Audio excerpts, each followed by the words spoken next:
우리의 예배를 기뻐 받으시는 하나님 아버지, 일평생 하나님께서 주시는 기쁨 속에서 감사하며 살기를 소망합니다. 코로나19라는 이 어려운 시기 가운데 우리 고3 친구들 하나님의 은혜와 긍휼하심 따라 수능을 잘 준비하게 하시고 또 수능을 잘 치르게 하심을 진심으로 감사드립니다. 하나님께서 고3 친구들의 그 인생을 계획하신 그 부르심의 소명 따라 우리 친구들의 삶이 그 길로 나아갈 수 있도록 하나님께서 인도하시고 열어주시고 축복하여 주시옵소서. 무엇보다 우리 친구들이 세상이 주는 일시적이고 현세적인 기쁨에 현혹되지 않게 하옵소서. 성령님을 통해 주시겠다고 약속하신 주님의 평안을 친구들에게 내려주시옵소서. 주님의 평안을 힘입어 두려움과 근심을 몰아내게 하시고 삶의 기쁨과 평안이 넘치며 주님 주시는 은혜를 범사에 감사로 고백하게 하옵소서. 이 시간에 말씀을 듣고자 합니다. 하나님의 생각과 하나님의 마음을 목사님에게 부어주셔서 정말 목사님의 입술을 통하여서 주께서 우리 친구들에게 말씀하시고자 하는 그 말씀이 선포되길 원합니다. 말씀이 선포될 때마다 성령님께서 우리 친구들의 생각과 마음을 붙잡아 주시고 깨워주시고 또 때마다 일마다 그 말씀들이 생각나게 하셔서 성령님의 도우심 따라 순종의 자리까지 나아갈 수 있도록 인도하여 주시옵소서.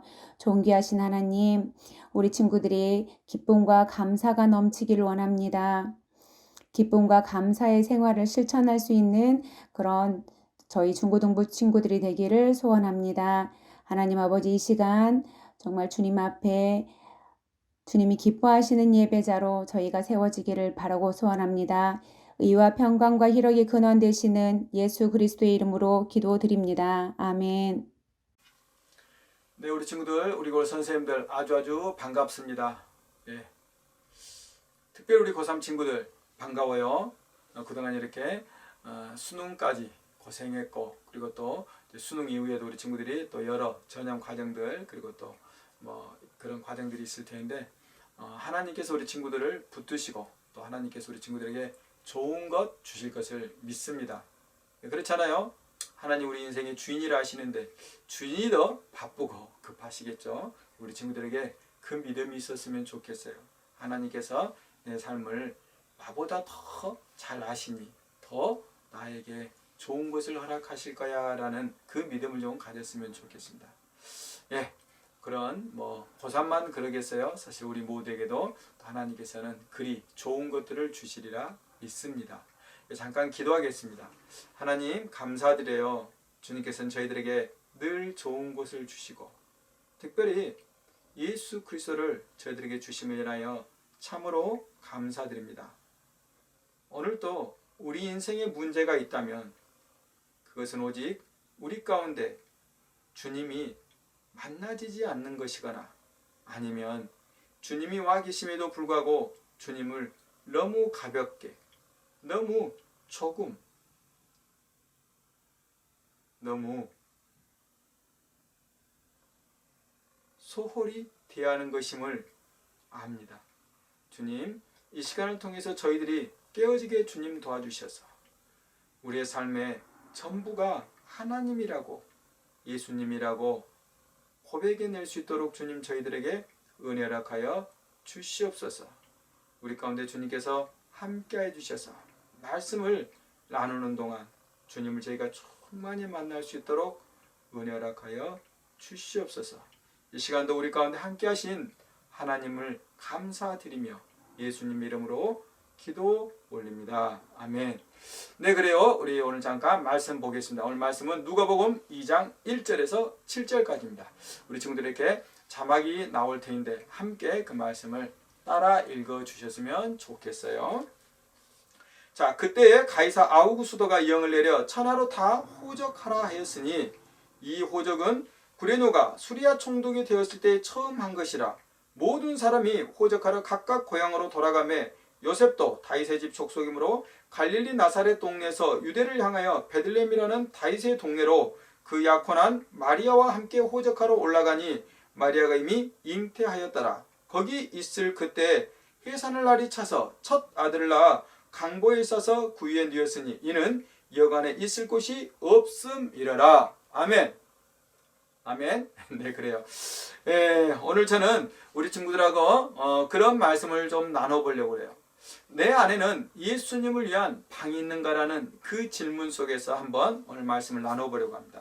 그래요. 이제 우리 친구들도 이렇게 사회도 배우고 하니까 아마 대답할 수 있을 것 같아. 인류 역사에 있어서 가장 큰 사건은 무엇이었을까? 그래요. 막 생각이 나나요? 그리고 어떤 친구들은 막 불의 발명이요, 막 이렇게 말하는 친구도 있을 것이고, 어떤 친구들은 막 문명의 발견이에요, 막 그런 친구들도 있을 것이고, 또 그리고 문명이 그렇게 발달한 것뿐만 아니라 또 기계가 발명된 것, 요즘 같으면은 컴퓨터가 발명된 것들을 말할 수도 있고, 어떤 친구들은 막 농업혁명이라든가 산업혁명, 지식정보혁명 같은 이런 산업혁명을 또 말하는 친구들도 있을 거예요. 그래요. 뭐 그것들이 틀린 건 아니에요. 그런데 그것이 다는 아니라는 거예요. 진짜 인류 역사를 송두리째 바꾼 사건이 있었다라는 거예요. 그것은 무엇일까요? 네, 그래요. 예수님께서 이 땅에 오신 것입니다. 예수님께서 이 땅에 오신 것은 우리 인류 역사를 송두리째, 아니 삶의 기준, 그 역사의 기준을 바꿔버리고 말았습니다. 그래서 예수님이 오시고 나서 인류 역사는 그렇게 정의됩니다. 기준점이 세워진 것이죠. 예수님이 오시기 전 Before Christ, 그래서 우리가 말하는 기원전 BC라고 그러잖아요. 그리고 예수님이 오시고 나서, 그리고 이제는 우리는 AD, 예수님과 함께하는 주후 세계가 되는 것이죠. 이렇듯 예수님께서 이 땅에 오신 것은 인류 역사를 완전히 바꿔버리는 그런 기준이 되었을 뿐만 아니라 그런 사건이었다라는 것입니다. 저는 오늘 그런 배경을 가지고 우리 친구들과 이렇게 함께 말씀을 잠깐 나눠보려고 해요. 자, 그래요. 사실은 지난 11월 4주부터 우리가 대강절이라고 합니다. 대강절이라는 것은 대림절이라고도 하는데, 예수님께서 성탄절 12월 25일이잖아요. 그때까지 한 달간 정도의 기간 동안에 예수님이 오셨던 것을 기념하면서 또 다시 오실 그 예수님을 기대하며 우리가 그 절기를 지키는 거예요. 그런 절기, 그런 기간을 우리가 대강절이라고 하는데, 지금 그 대강절, 대림절 가운데 우리가 있어요. 그래서 저도 사실 12월 한 달 동안은 그 예수님에 대해서, 예수님의 오심에 대해서, 그리고 그 예수님의 사랑에 대해서 함께 나눠보려고 합니다. 자, 그런 점에서 오늘 첫 번째 이야기가 그렇게 시작되는 거예요. 사실 그렇습니다.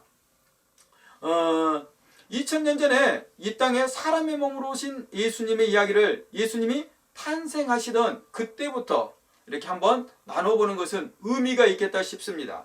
때는 그렇습니다. 당시 우리 친구들도 이제 막 그동안 들어서 알겠지만 이스라엘은 로마의 식민 지배를 받는 그런 상황이었어요. 오늘 1절에서 보면 그러잖아요. 아우구스도가, 그러니까 아우구스도라는 건 누구냐면은 로마의 황제 어거스트라고 그러잖아요. 우리 여기서는 특별히 아우구스티누스를 말하는데, 그 아우구스도가, 그러니까 로마의 황제가 지금 인구조사 명령을 내리는 거예요. 식민 지배국가 입장에서는 그 피지배 민족의 그 국민들의 수를 잘 알아야 조세를 잘, 세금을 잘 부과한다든가, 아니면 어떨 때 군사력을 동원한다든가, 아니면 노동력을 동원하는 데 있어서 유리하죠, 절대적으로. 그래서 그런 인구조사를 하는 거예요. 그래서 지금 그 인구조사를 하는데, 당시는 이렇게 지금처럼 교통과 통신이 발달되어 있지 않았어요. 그래서 어떻게 해야 되냐면은 자기가 태어난 고향으로 가가지고 인구조사, 즉 여기서는 오늘 호적이라 그러는데 그 인구조사를 하도록 되어 있다라는 것이죠. 그래서 지금 오늘 그 이야기들이 시작되는 것입니다. 사실 오늘 이야기를 우리가 이렇게 조금 단락을 좀 나눠보려고 그래요. 우리가 오늘 읽지는 않았지만 이런 사건들이 이 안에 있어요. 그래요. 이제 막 10대 중반의 소녀가 있었어요. 이름은 마리아였어요. 이 마리아는 요셉이라는 청년과 이렇게 약혼, 정혼한 사이였어요.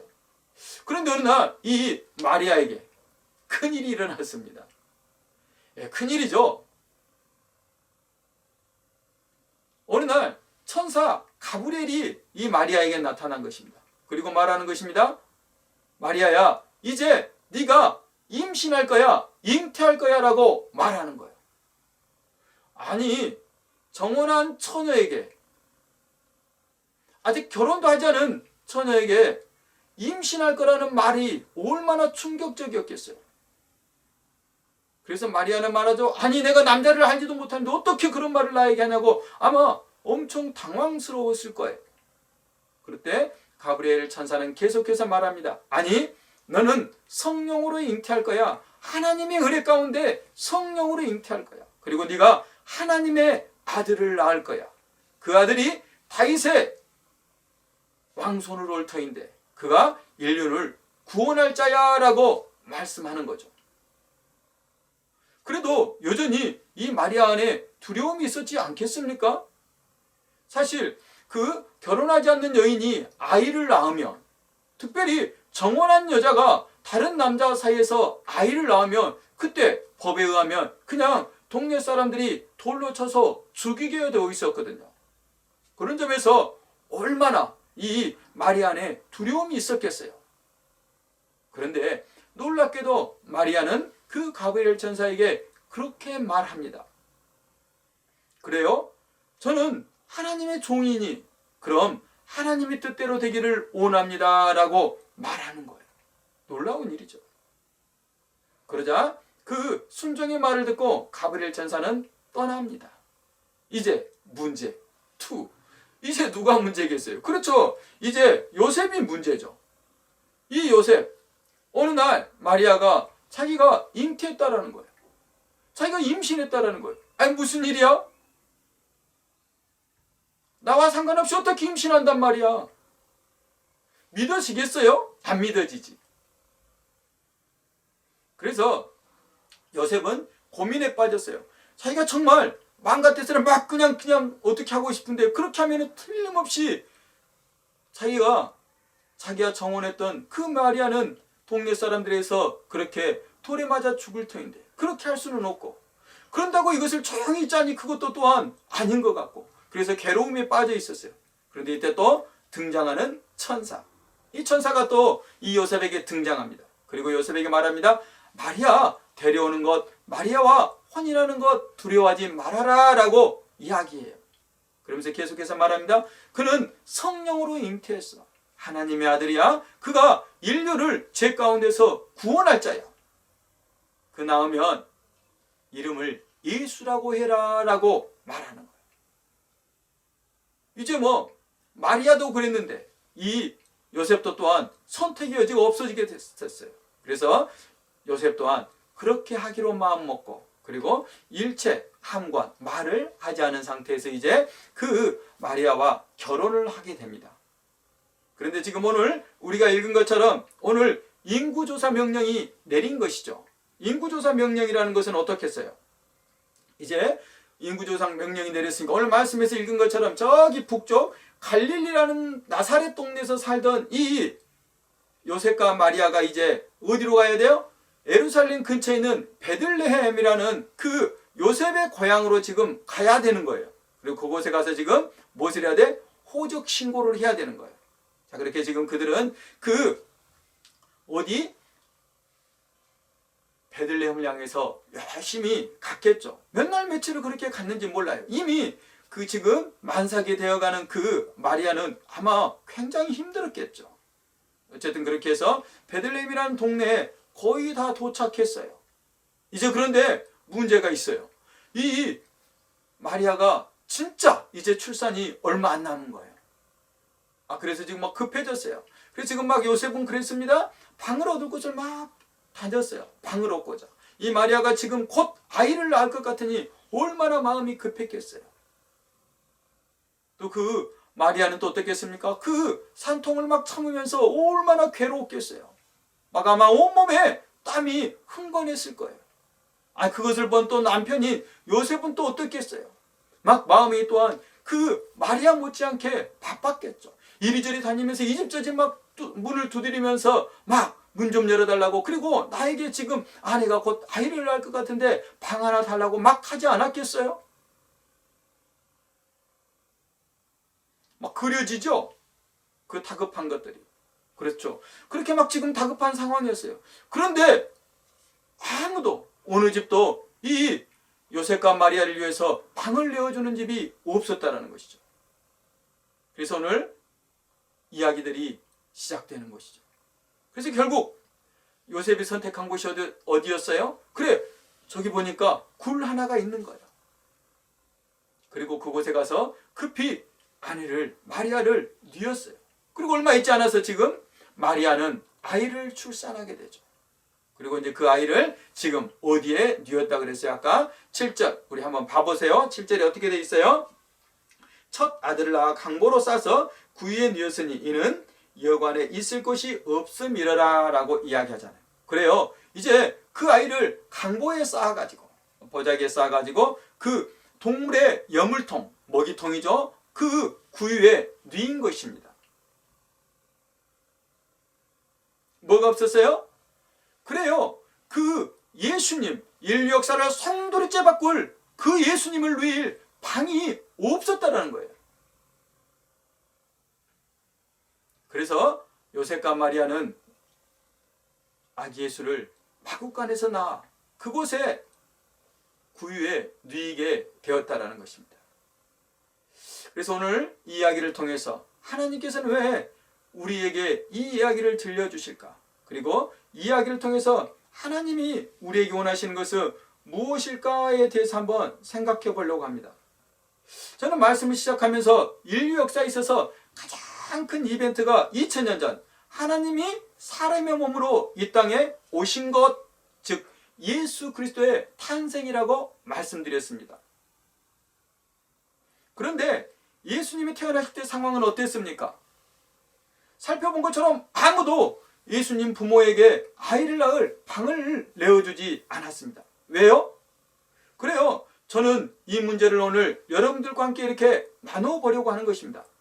오늘 우리가 읽은 본문 7절처럼 진짜 여관이 없어서 그들은 여물통인 구유에서 예수님이 태어나셨다라고 오늘 누가는 기록하고 있는데, 여기서 사실 여관으로 번역된 그 단어는 상업적인 그런 숙소를 말하는 게 아닙니다. 여기서 여관이라고 번역된 단어는 실제로는 각 가정에 있는 사랑방 정도, 우리 한국의 표현을 하자면 사랑방 정도를 표현하는 것입니다. 그렇죠? 그래서 각 집에 그런 손님을 위해서 방을 내어줄 그런 가정이 없었다라는 것을 말하는 것입니다.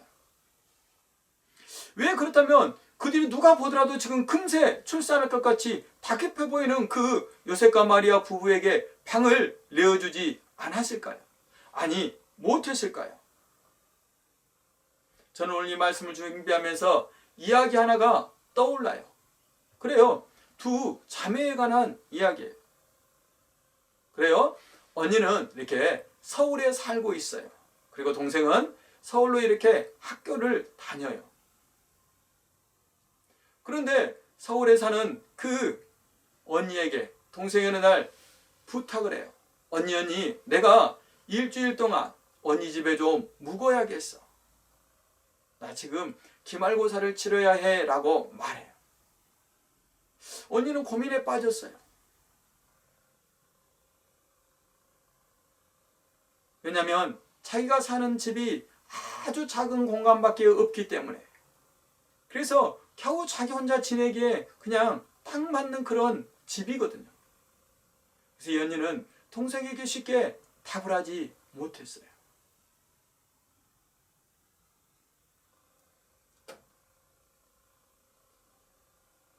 그래서 이 동생은 언니의 대답을 기다리다가 이제 어떻게 할 수가 없어요. 그래서 다시 이렇게 시골로 내려갔죠.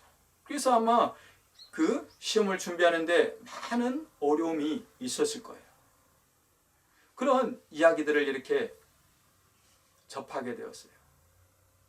그러면서 오늘 이 베들레헴 동네 사람들과 그 이야기가 이렇게 오버랩되는 거예요.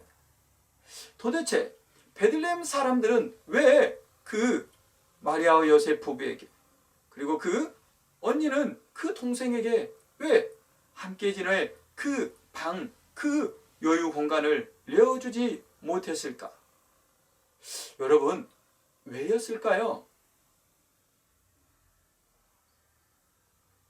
한번 우리가 그 이야기를 한번 생각해 보려고 합니다. 먼저는 그랬지 않겠습니까? 우리는 불편을 느낄 때 상대에게 무엇인가를 해주는 것에 상당한 제한을 받습니다. 아마 베들레헴 그 사람들, 그들에게도 아마 고향을 찾아온 그런 일가 친척들이 있었겠죠. 그래서 그들은 분주했을 것입니다. 그리고 더군다나 이제 만삭이 된 부부를 자기 집에 들였을 때 이제 그냥 방만 한번 내주는 것이 아니라 막 그곳에서 지내면서 또 아이를 출산하고 또 아이를 뭐 순산할지 어쩔지도 모르는 것이고 여러 가지 생각을 했을 수도 있겠죠. 그래서 그들은 너무 번거롭다 생각했을 수 있습니다. 그 언니도 그랬겠죠. 동생과 지내면 그냥 방 어디 딱 선거가지고 너 여기서 지내 이렇게 하는 게 아니잖아요. 막 그럼 이제 화장실도 같이 써야 되고 뭐 이렇게 막 전체 뭐 침실 공간도 함께 써야 되고 그리고 뭐 싱크대도 함께 써야 되고 여러 가지를 공유하다 보면은 아마 불편함이 있겠죠. 그래서 아마 그 불편함이 그에게는 크게 다가왔을 겁니다.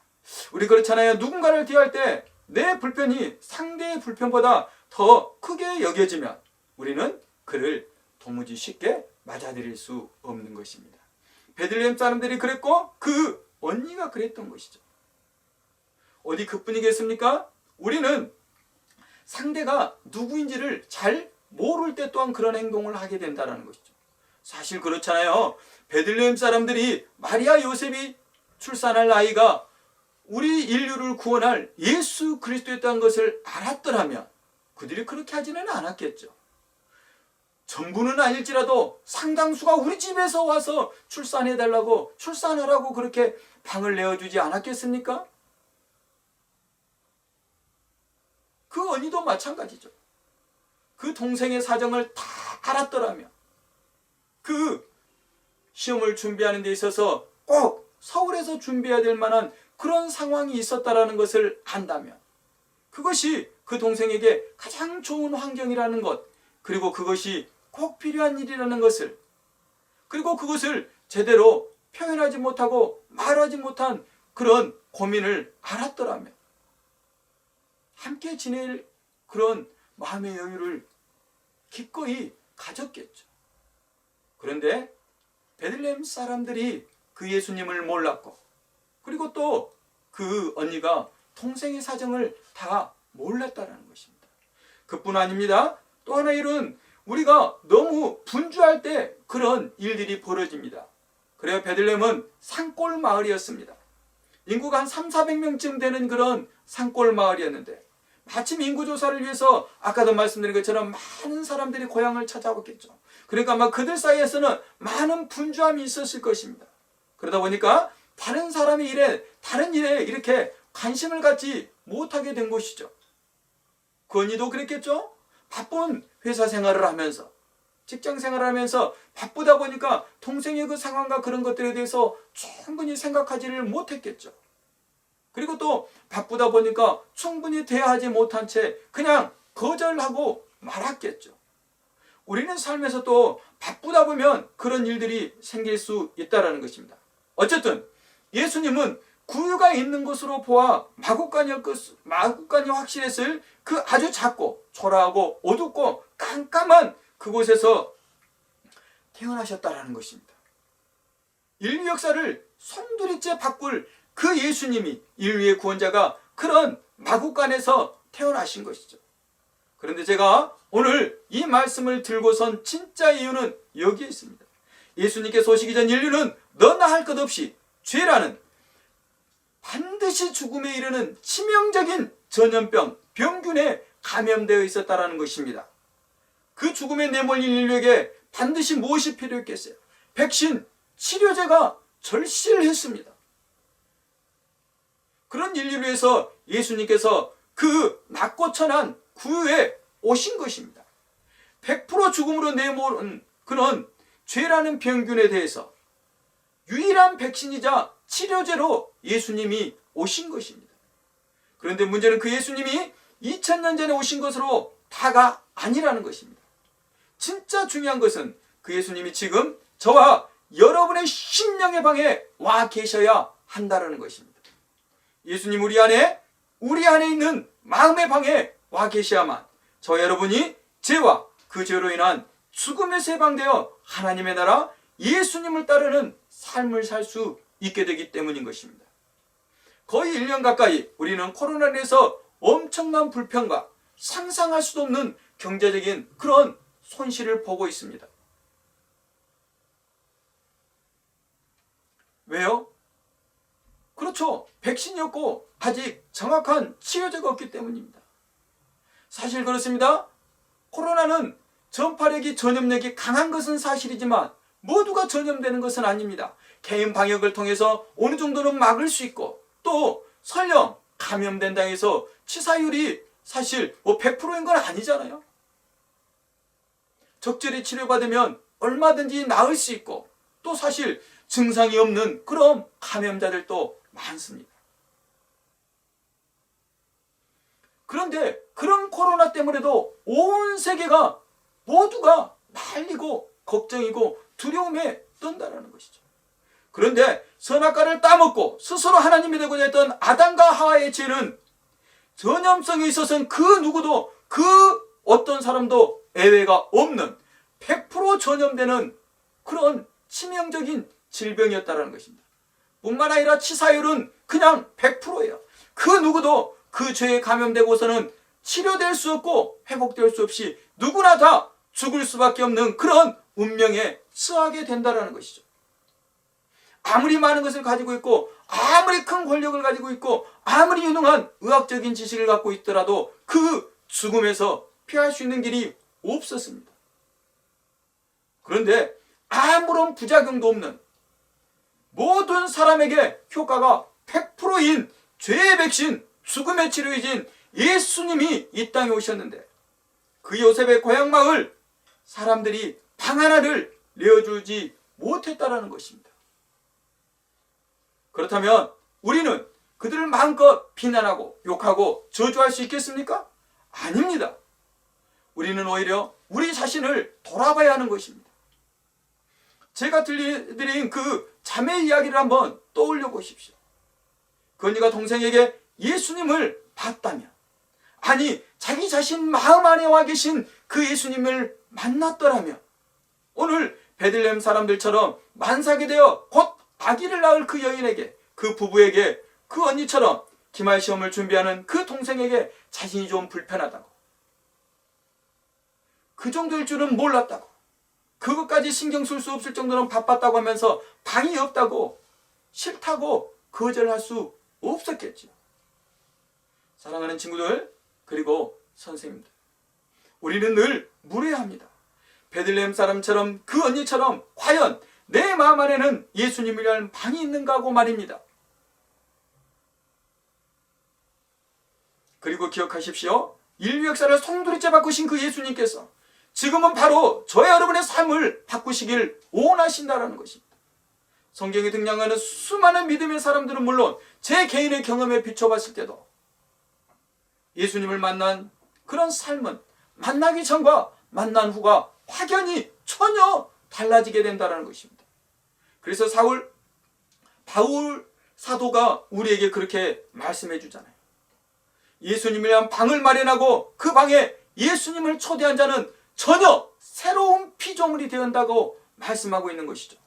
예수님을 구원자로, 주님으로, 왕으로, 생명으로 초청한 자는 모든 것이 변한 것입니다. 그래서 그를 새로운 피조물이라고 정의하는 것이고 새로운 피조물이 된 것입니다. 사랑하는 친구들, 그리고 우리 선생님들, 2020년 12월 성탄절이 있는 이 12월에 우리 모두가 그 주님을 우리의 심령의 방에 초청하길 소망합니다. 그래서 죄라는 죽음의 병균에서 최적화된 백신이자 치료제인 오직 예수 그리스도를 믿고 그 예수 그리스도와 더불어 사는 삶이 되시기를 축복합니다. 초대교회 지도자들은 말합니다. 예수님이 마리아에게서 태어났더라도 우리 마음 안에서 태어나지 않는다면 그것이 무슨 소용이 있단 말인가 라고 말입니다. 더 나아가 말합니다. 아니 예수 그리스도가 수천 번 베들레헴에서 태어난들 당신 안에서 태어나지 않는다면 당신은 영원히 길을 잃어버린 신세가 되고 말 것이라고 말합니다. 혹시 그런 친구들이 있습니까? 예수님을 모시기에는 내 자신이 너무 심란하고 죄가 있고 생각하는 것이 악하고 더럽다고 그 베들레헴 사람처럼 아니면 그 언니처럼 그렇게 지금 우리의 마음을 닫아버리는 친구들이 혹시 있습니까? 아닙니다. 그럼 우리는 교회도 더 잘 나가야 하고 예배도 빠지지 않아야 하고 헌금도 해야 되고 전도도 해야 되고 그리고 나쁜 짓도 하지 않아야 돼서 그런 것들이 불편할 것 같아서 예수님을 또 거절하면 될까요? 아니죠. 아직 예수님을 잘 모르겠다고 그래서 예수님 우리가 마음에 초청할 수 없다고 하는 친구들이 있습니까? 아닙니다. 그것도 아니라면 아직은 공부가 더 중요해서 친구가 더 중요해서 그것 때문에 너무 바쁘다고 생각하는 친구들이 있습니까? 그것도 아니죠. 예수님이 어디에 태어났습니까? 우리가 그래 살펴본 것처럼 그 어둡고 천하고 작고 낮은 그 초라한 마국간에 태어났습니다. 그 마국간은 공간이기도 하지만 우리 마음이기도 한 것입니다. 사실 예수님이 태어나고 예수님을 받아들이고 예수님 영접하기 가장 좋은 심령은 마국간 같은 심령인 것입니다. 그래요 하나님 저는 약합니다. 그래요 하나님 저는 못합니다. 하나님 그래요 저는 죄가 많습니다. 하나님 그래요 저는 하나님이 꼭 필요해요. 하나님 제 마음 안에 어떤 것들이 있길 많아요. 하나님 저는 외로워요. 하나님 저는 답답해요 라고 하는 그 심령이 마국간인 것이고 그 심령이 구유인 것이고 그곳에 하나님이 찾아가시기에 가장 적합한 곳이라는 것입니다. 바쁘다고 모른다고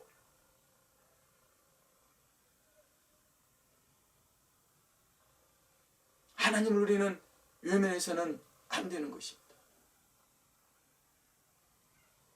오늘 예수님을 모시는 불편을 기꺼이 감수했으면 좋겠습니다.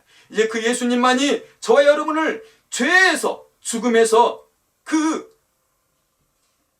죽음과 죄가 가져오는 치명적인 그런 결과로부터 우리를 구원할 영원한 생명이고 영원한 하나님의 나라로 가는 치료제이자 백신임을 우리가 믿고 무엇 때문에라며 바쁨을 핑계대지 말고 그리고 그 예수님을 우리 마음 안에 초청했으면 좋겠습니다. 그때 우리는 영원한 생명을 가진 자 하나님의 자녀로 거듭나게 되는 것입니다. 이것이 또한 다시 오마 약속하신 재림의 예수님을 기다리는 가장 좋은 가장 확실한 방법이기도 합니다. 예수님을 마음의 방을 마련하고 예수님을 구세주와 왕으로 주인으로 모신 자에게는 하나님이 모든 것이 되어주십니다.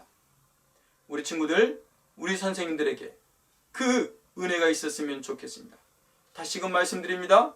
저 여러분의 방 안에 나는 오늘 예수님을 모시고 있는가라는 그 질문이 반드시 있어야 합니다.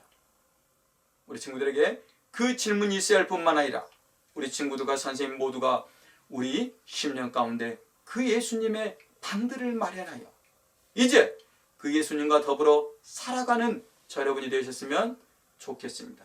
그 믿음을 가지고 이제 다시 오시마 약속하신 그 재림 예수님을 기다리고 소망하는 저 여러분이 되었으면 좋겠습니다.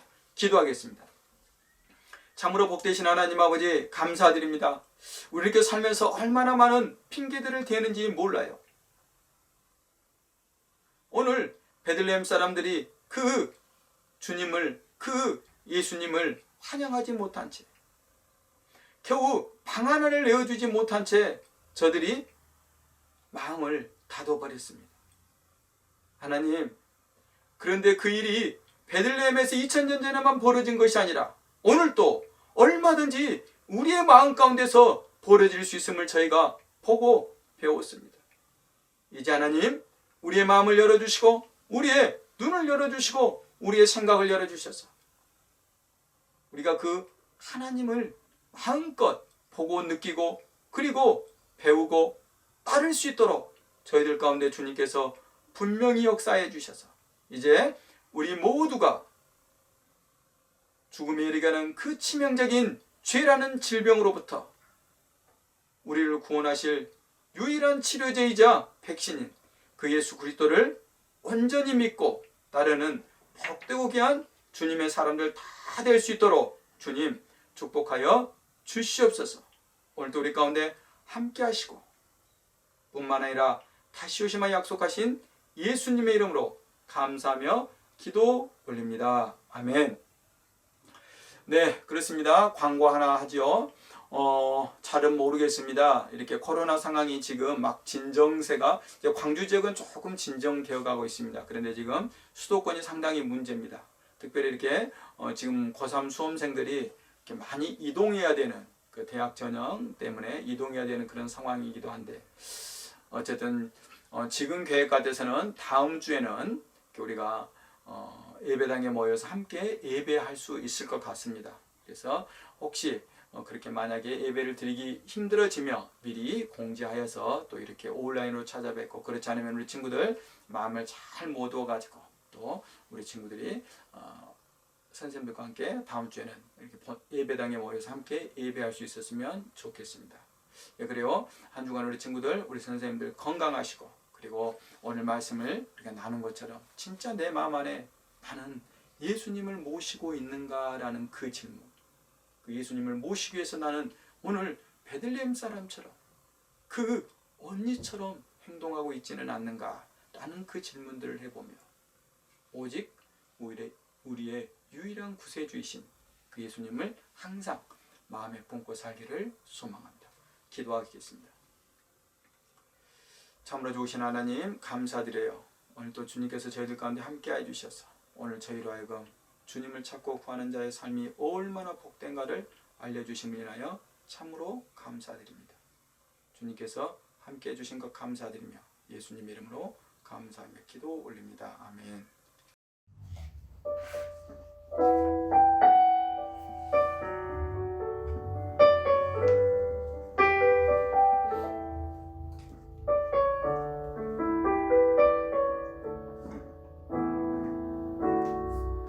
찬양의 열기 모두 끝나면 주 앞에 나와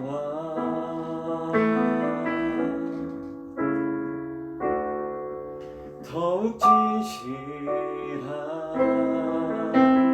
예배 드리네 주님을 향한 노래 이상의 노래 내 맘 깊은 곳에 주께서 원하신 것 화려한 음악보다 뜻없는 열정보다 중심을 원하시죠.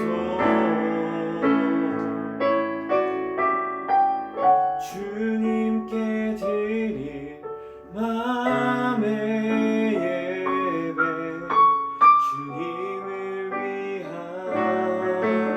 주님을 향한 노래 중심 잃은 예배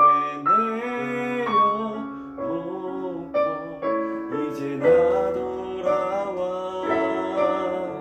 주님만 예배해요.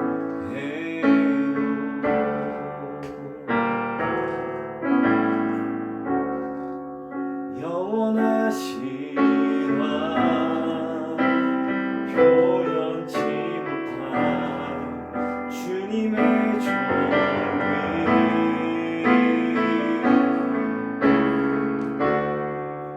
가난할 때도 연약할 때도 주의 모든 것 노래 이상의 노래 내 맘 깊은 곳에 주께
하늘에 계신 우리 아버지여, 이름이 거룩히 여김을 받으시오며 나라의 몫이며 뜻이 하늘에서 이룬 것 같이 땅에서도 이루어지이다.